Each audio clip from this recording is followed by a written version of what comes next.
Hello, bioinstrumentation enjoyers. I'm David, this is Benny, and let me introduce you to my friend Bob. This is Bob. He's made of a servo motor, which is continuously controlled via EMG, and that means we're going to be able to ask Bob some questions. So starting off with an easy question, what's your favorite color? Blue. I should have guessed. Bob, question number 2. What confuses you? What do we got here? A transistor? Yep, Bob, I would have to agree. Now, Bob, a challenging question. Who is the best lecturer in the whole world? Good choice. I agree. And now, a potentially sensitive question. Bob, what are your thoughts on power line noise?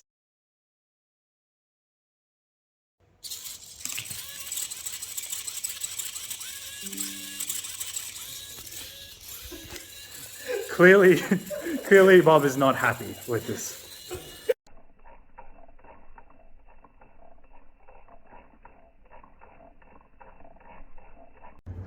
Hello, this is the final video of my project. It's all working.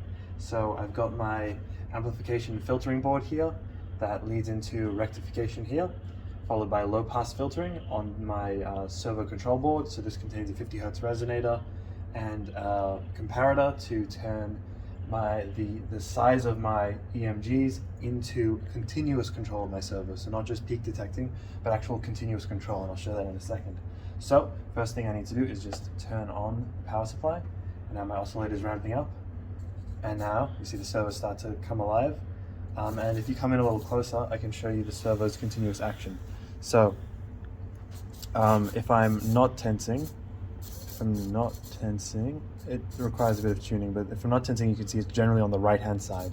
If I start to tense, you see it hovers towards the middle, and if I tense hard, it hovers on the left-hand side. And this is all, there you go, now I'm not tensing, it's back to the right. So I can hover about halfway, and all the way if I tense really hard. So you can see and sometimes it gets stuck at 50% or spins weirdly, but that's all just noise. It is really a continuous control. There you go, it's back over the side. And if you can look at the screen for a bit, you can see those pulse width modulations. When I'm tensing hard enough, they become constant. And as I increase, it'll be hard to see at this zoom level, but the width becomes wider. So that's how it's continuous control. And so essentially, I've got the elements of my circuit are EMG in, instrumentation amplifier, high pass, rectification, low pass to get the envelope, and then this servo, which I've talked about, this PWM circuit that I've talked about on my GitLab a whole bunch. So thank you very much. You can stop the recording. Supplementary video because seems Benny's arm works really well with my continuous control. So there you go, it's over at the 0, and whenever he flexes, you can see it goes up towards the 100. But Benny, if you do like a half strength flex, we should be able to see it hovers at 50. Yeah, you see there's granularity to it. It's not just peak detecting, it's actually producing a different PWM signal depending on how hard he flexes. Yeah, he's doing 50% now. Now go to 100. Nice. And he even did a 360.